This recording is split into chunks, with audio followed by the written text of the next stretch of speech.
Ustaz, bagaimana hukum merayakan tahun baru Masehi menurut pandangan Islam?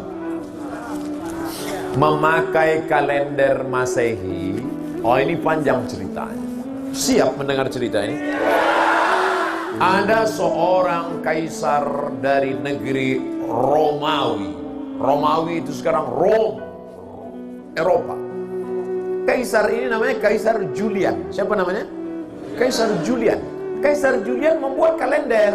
Itulah dia kalender Januari, Februari, Maret, April. Kebetulan saya lahir bulan Mei. Apa arti Mei? Maybe yes, maybe no. Maka setiap bulan-bulannya ada maknanya. Kaisar Agustinus, dibuatnya Agustus. Ada patung, kepalanya dua, satu ke sana, satu ke sana. Maka patung itulah dibuat tahun bulan pertama, namanya patung Januari. Kenapa Januari dibuat di awal? Karena kepalanya dua, menghadap ke sana 2017, menghadap ke sana 2018, menghadap ke sana 2018, menghadap ke sana 2019. Ini Kaisar Julian punya nama. Lalu kemudian Kaisar Julian meninggal, kalender ini diambil oleh Paus di Vatikan, namanya Paus Gregorius. Siapa namanya? Gregorius. Dirubah nama kalender ini bernama Gregorian Calendar. Makanya cari di internet Gregorian Calendar, karena yang membuatnya Paus Gregorius. Dimodifikasinya ketika PBB, bukan Pajak Bumi Bangunan, Persatuan Bangsa-Bangsa, kalau bahasa daerahnya United Nation. Nation, bangsa-bangsa. United, persatuan. Manchester United, itu sepak bola. Berkumpul bangsa-bangsa, akhirnya PBB mengambil kalender dari Vatikan Gregorian, dipakailah yang dulu sebelumnya kerajaan Goa, kerajaan Islam di Sumatera, kerajaan di Jawa memakai kalender Hijriah Nabi Muhammad SAW untuk diseragamkan di seluruh dunia. Indonesia masuk anggota PBB, dikirimilah kalender itu. Maka Abdul Somad pun memakai kalender itu. Abdul Somad lahir 18 Mei. Tahun biarlah rahasia antara kita. Saya lahir 1977, umur 42, walaupun kelihatan seperti 22. Apakah boleh kita pakai alat non-muslim? Boleh. Ini kamera non-muslim punya, ini non-muslim punya. Alat non-muslim dipakai boleh, termasuk memakai kalender boleh. Tapi ketika sudah masuk dalam ritual ibadah, meniup trompet, tiupkanlah trompet, wah itu sudah masuk dalam ritual. Lalu kemudian menyala-nyalakan lilin, sudah ritual. Maka oleh sebab itu, apalagi membuang waktu percuma, apalagi sampai membawa anak gadis orang yang tidak mahram.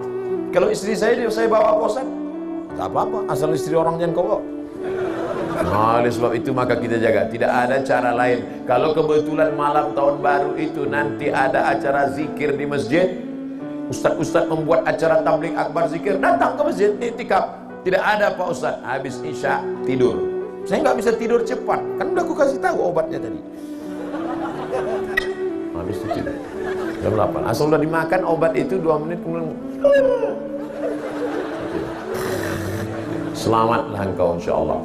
Saya tidak tahu apakah di Gorontalo ada zikir atau tidak. Kalau ada mau membuat acara, ada. Bagus. Datang. Hadir. Pokoknya datang. Zikirnya dibuat dari jam 9, 10, 11, 12. 1 iktikaf, salat tahajud, pulang. Supaya selamat anak-anak kita. Bonceng. Buat besar-besar stiker di motor. Say no to bonceng. Katakan tidak bonceng. Di spot-spot belakang, say no to bonceng. Di depan, say no to drug. Katakan tidak pada narkoba. Malam tahun baru yang paling banyak laku, boleh saya ceritakan? Sabu-sabu. Yang kedua, kondom. Tadi kan udah janji. Saking banyaknya orang buat dosa. Ustaz Somad, besok Ustaz datang ke kampung kami ya, acara malam tahun baru. Saya mau kumpulkan anak muda semua supaya jangan keluar. Kenapa Pak? Saya sudah tanya tukang ayam, 2000 ayam laku mereka bakar. Membakar ayam tidak salah, tapi ketika meyakini makin banyak asapnya naik ke atas, maka rezeki makin banyak. Sudah merusak akidah kepada Allah. Dan yang paling celaka Pak Ustadz, orang tahun baru bukan cuma ayam dia bakar, ayam orang pun dia bakar juga. Nauzubillah. Makanya nanti tidak ada alasan kalau ditanya Allah kepada Bapak Bupati, kepada Bapak Wali Kota, "Oi Bupati, kenapa wargamu malam tahun baru tetap buat dosa?" Aku sudah buatkan zikir ya Allah, mereka tak datang. Maka alhamdulillah kita jaga negeri ini supaya tetap menjadi negeri baldatun thayyibatun. Tentang bulan tahun baru Masehi. Tahun baru Masehi bukan yang dipermasalahkan adalah zatnya bulan dan hari, akan tapi kebiasaan dan kebudayaan yang terjadi di tahun baru tersebut. Apa yang dilakukan oleh umat saat itu? Berhura-hura, berfoya-foya, dan yang banyak merayakan ini adalah orang di luar Islam sana karena bangga dengan tahun baru mereka. Kemaksiatan di dalamnya. Jadi yang kita hentikan adalah kebiasaan jelek, sehingga anak Pak Haji dan Bu Haji itu yang niup trompet, setelah itu ada yang mabuk. Sebab di Indonesia itu kaum musliminnya minoritas. Bagaimana kok alun-alun penuh tuh? Sementara orang-orang Nasrani banyak di gereja saat itu, mereka berdoa dan sebagainya. Apa yang dilakukan oleh anak-anak kaum muslimin saat itu? Berhura-hura, belum tadi setelah itu berantem. Dan 6 tahun yang lalu ada yang mati, lihat.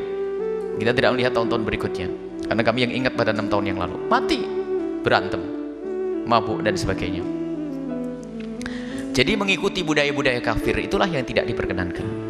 Kalau masalah hari, kita pakai hari, tanggal kita pakai mereka, tanggal mereka. Biarpun semestinya kita sudah mulai berubah di dalam diri kita, rumah kita membiasakan dengan tahun Hijriah, yang disitulah ada sangkut pautnya dengan banyak kewajiban. Wajib seorang tua mengetahui kelahiran anaknya secara Hijriah, untuk mengetahui kapan anaknya usia tamyiz, kapan anaknya balik. Dan ibadah ada hubungannya dengan tahun Hijriah, bukan tahun Masehi. Nggak ada hubungannya ibadah dengan tahun Masehi, nggak. Semuanya adalah tahun Hijriah. Dan kalaupun tahun Masehi sudah dilakukan negara, kenapa kita harus merayakan tahun baru Masehi itu dengan cara yang tidak dibenarkan itu? Jadi mengikuti budaya orang kafir. Ini disebutkan dalam Al-Quran, satattabi'unna sananal ladzina min qablikum shibran bi shibrin dhira'an bi dhira'in hatta law dakhalu fi hujri dabbin la dakhaltumuh. Disebutkan bahwasanya nanti ada kelompok dari kalian ini ada yang bakal mengikuti budayanya orang di luar Islam. Budaya, bukan urusan akidah saja. Kebiasaan. Shibran bi shibrin, sejengkal demi sejengkal. Sedira itu setengah depa, atau sedepa demi sedepa. Sampai kalau mereka tuh masuk ke lubang biawak, ngikut masuk ke lubang biaya. Begitulah keadaan umat Islam yang lemah pendirian, kerjanya ngikut-ikut saja. Dan memang umat Islam ini banyak yang lemah pendirian. Coba kita itu heboh dengan merayakan tahun baru Masehi.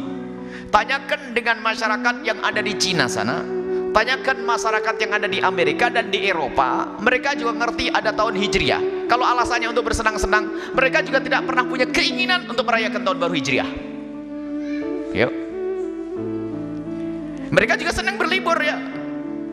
Berlibur senang mereka, akan tapi pun mereka tidak pernah punya kepikiran dan tidak pernah punya keinginan untuk merayakan tahun baru Hijriah. Tapi umat Islam di negeri kita ini habis mulai tahun baru Masehi, nanti tahun baru Cina, nanti tahun baru apalagi, nah habislah. Giliran tahun baru Hijriah, tidur. Muncul kemunafikan di sini. Hendaknya kita bangga dengan Islam. Itulah yang jadi masalah, jangan dianggap remeh. Yang berbangga dengan tahun baru Masehi lalu lupa dengan tahun baru Hijriah, munafik nanti. Kenapa tidak kita mengutamakan sesuatu yang sambung dengan Nabi SAW? Permasalahannya adalah tidak sesepele yang disampaikan tadi. Kalau masalah pernah dipakai, kita pakai. Kalau tidak pakai, beda hitungannya nanti. Termasuk pengajian kita keliling, sementara pakai tahun baru Masehi. Kenapa? Karena kalau pakai tahun Hijriah nggak ketemu harinya nanti. Karena apa? Orang di sana masih tahun Masehi. Tapi kita harus buat perubahan pada suatu ketika nanti.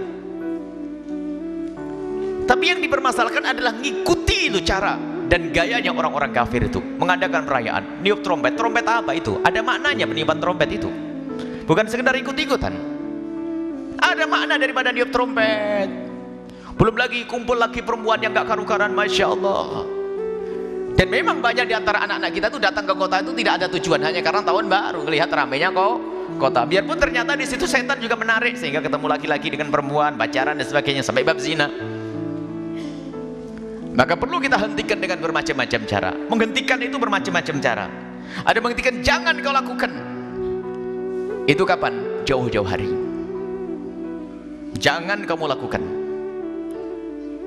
Akan tapi ini adalah di saat banjir itu belum tiba. Di saat banjir belum tiba, kita masih bisa membuat bendungan. Tapi kalau sudah banjir datang, susah membuat bendungan.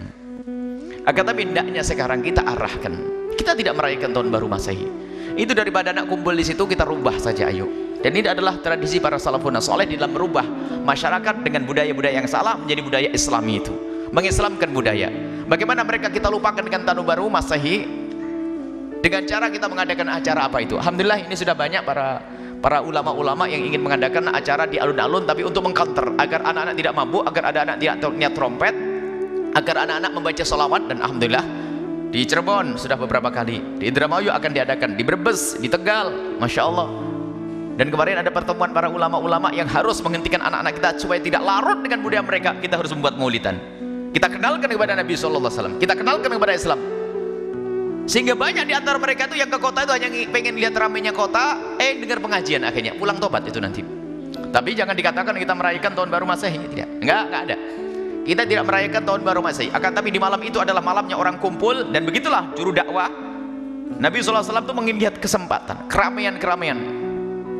Dan juga para yang saat itu menjadi tren kumpulnya orang itu apa? Termasuk Nabi Muhammad sampai ulama-ulama warisnya, termasuk guru mulia Al-Habib Hasan bin Ahmad Baharun itu mengambil kesempatan keramaian. Dulu tuh dalam dakwah beliau salah satu caranya itu adalah jadi tukang foto. Baik, ada dengan tukang foto nih. Zaman itu paling langka foto. Jadi satu desa itu yang foto satu, nanti yang lihat tetangganya pada lihat semua. Langka foto. Foto itu langka dulu.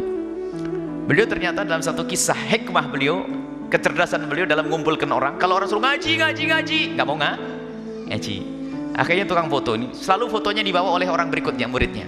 Beliau datang dulu, fotonya mana? Fotonya ntar dulu datang. Orang kumpul 10 orang, diajari assalamualaikum. Di tempat kamu lagi begitu, Allah. Dan bawa mic beliau, bawa mic sendiri, Allah. Alhamdulillah dengan ketulusan beliau, lihat. Beliau belum lama wafat, akan tapi keberkahan dirasakan oleh umat. Murid-murid beliau dari mana-mana. Nah, beliau adalah memanfaatkan momen kumpulnya orang untuk diarahkan kepada Allah. Makanya kita tanggal 31 Desember kita tidak merayakan tahun baru Masehi. Akan tapi kita ingin memberikan pengarahan, kita arahkan, kita buat perkumpulan di situ tidak sebut tahun baru Masehi. Akan tapi kita akan merayakan Maulid Nabi, baca salawat serta itu. Selesai. Sehingga mereka datang akhirnya sudah ke Maulid Nabi. Sebab kalau di rumah saja dibilang keting kuper. Kalau keluar ada tempat untuk ngaji. Baik, ini jadi permasalahannya jangan dianggap sesepele itu. Akan tapi permasalahan adalah kita itu kagum dengan budayanya orang kafir, ngikuti cara hidupnya orang kafir, dan itu adalah kemunafikan, dan itu musibah besar di hati. Kadang-kadang tahun baru Hijriah saja pindah itu nggak ngerti. Oh, sudah tahun baru Hijriah ya? Oh iya. Tahun baru Masehi sebelum berapa bulan sudah tahu? Masya Allah. Ini musibah pada kita.